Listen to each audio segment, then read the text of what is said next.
का फायदा तो होगा ही, साथ ही इसमें आयुर्वेद और आयुष मेडिसिन के क्षेत्र को भी बहुत बड़ा लाभ होगा।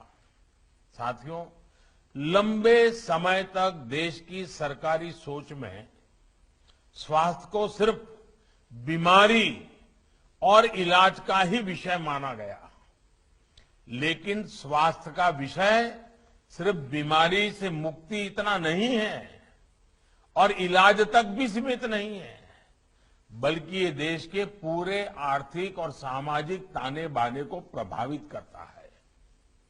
जिस देश की आबादी, जिस देश के लोग, पुरुष हो, स्त्री हो, शहर के हो, गांव को हो, बुजुर्ग हो, छोटे हो, नौजवान हो, बच्चे हो, वो जितने ज्यादा स्वस्थ होते हैं उतना वो राष्ट्र भी समृद्ध होता है।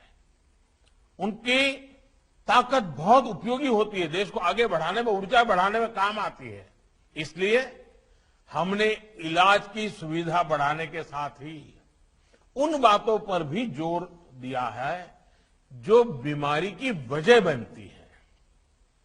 जब देश में स्वच्छ भारत अभियान चलाते हैं, जब देश में करोड़ों शौचालयों का निर्माण होता है, जब देश में मुफ्त गैस कनेक्शन देने का अभियान चलता है, जब देश में आयुष्मान भारत योजना घर घर पहुंच रही है, मिशन इंद्रधनुष हो, पोषण अभियान चला, तो इसके पीछे यही सोच थी।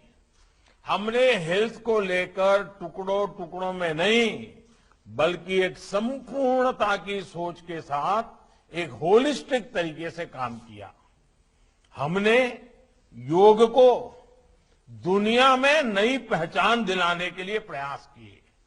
आज अंतर्राष्ट्रीय योग दिवस पूरी दुनिया मना रही है और बड़े चाव से मना रही है, जी जान से मना रही है। आप देखिए कितने बड़े गर्व की बात होती है जब हमारे काढ़े, हमारे मसालों, हमारे आयुष के समाधानों की चर्चा करते हैं। इससे पहले जो कभी हिचकते थे वो आज गर्व के साथ एक दूसरे को कहते हैं ये लीजिए। आजकल हमारी हल्दी का एक्सपोर्ट इतना बढ़ गया है कि कोरोना के बाद दुनिया को लगा है भारत के पास तो बहुत कुछ है।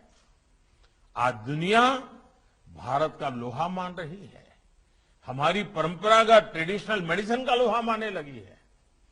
हमारे यहां खाने में जो चीजें कभी बहुत उपयोगी होती थी, जैसे रागी, कोरा, कोदा, जवार, बाजरा, ऐसे दर्जनों मोटे अनाजों की हमारे देश में समृद्ध परंपरा है। जब पिछली बार मैं कर्नाटका का मेरा प्रवास था तो हमारे वहां के मुख्यमंत्री येदियुरप्पा जी ने मोटे अनाज का एक बहुत बड़ा शो रखा था और